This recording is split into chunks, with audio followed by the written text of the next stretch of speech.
இன்றைக்கி ஒரு ஜாதகத்தில் குரு பகவான் லக்னத்துலேருந்து 12 பாவத்துலேயும் எங்கெங்கே இருந்தால் எப்படி இருப்பார் அந்த ஜாதகர் அப்படிங்கிறத நம்ம பார்க்கலாம். ஏன்னா குரு பார்க்க கோடி நன்மைங்கிறது எல்லாருக்கும் தெரிஞ்ச ஒன்று. இப்போ லக்னம் 1ஆம் இடத்துல லக்னத்தில் குரு இருந்தால் அந்த ஜாதகர் வாழ்க்கையில் வெற்றி தான் அடைவார். நல்ல சிறப்பான அமைப்பு ஜாதகம். குரு இந்த கனெக்ஷன் லக்னத்தோட தொடர்பு இருந்தாலே அந்த ஜாதகருக்கு மேன்மை, கல்வியில் நல்லா இருப்பாங்க. ஆளுமை திறன், அவங்கக்கிட்ட ஒரு வேலையை கொடுத்தா சிறப்பாக முடிப்பாங்க. ஆளுமை திறன் நல்லா இருக்கும்.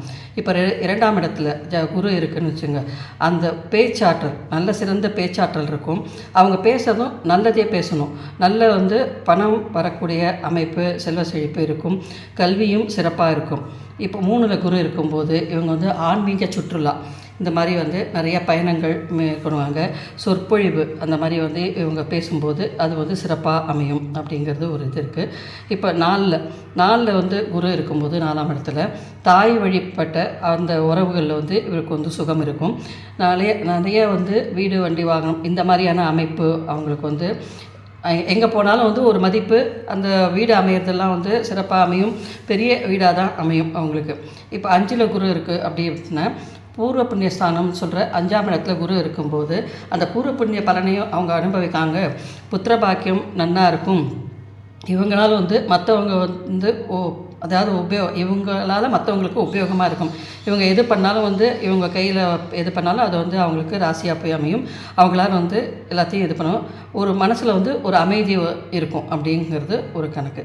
இப்போ 6ல் குரு 6ல் இருந்தால் அதாவது ஒரு விஷயம் சொல்லுவாள், 6ல் குரு இருந்தால் ஆணை கட்டி அரசாழ்வா அப்படின்பா.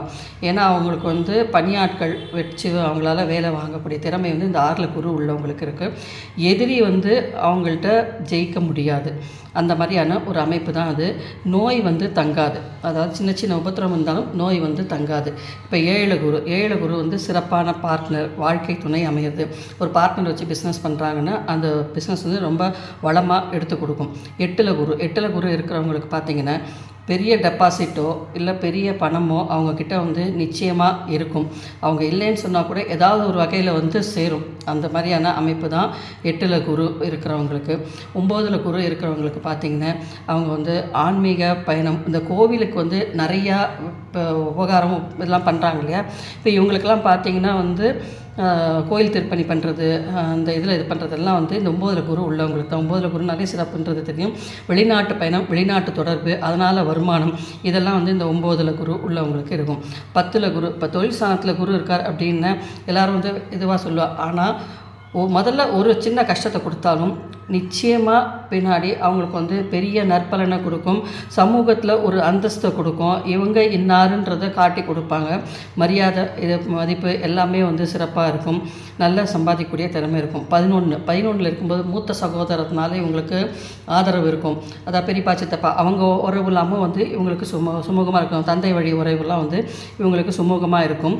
நாளடைவில் பின்னாடி இவங்களே முன்னேறி இது பண்ணுவாங்க. 12ல் குரு இருக்கும்போது இவங்களுடைய ஆசைகள் என்னென்னவோ அந்த ஆசை எல்லாமே நிறைவேறிடும்.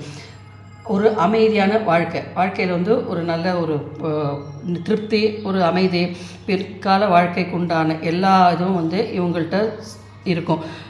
இவங்க காலத்துக்கு அப்புறம் இவங்க பேசப்படுவாங்க. இது லக்னத்துலேயே 12 பாவத்துக்கு உண்டான குருவோட அமைப்பு. இப்போ இதே சனி இருந்தால் எப்படி இருக்கும் அப்படிங்கிறத நம்ம அடுத்தது பார்ப்போம். சனி இந்த பணம் தரக்கூடிய பாவமான 2, 5, 8ல் பயணம் தான் நிச்சயமாக அவங்க அந்நிய பாஷை பேசுவாங்க. அதனால் அவங்களுக்கு வெளிநாட்டு தூரதேச பயணம் போய் சம்பாதிப்பாங்க. அப்படிங்கிறதுக்கு இன்னும் இன்ட்ரெஸ்ட்டாக 12 பாவத்துக்கும் நம்ம பார்க்கலாம் அடுத்ததாக.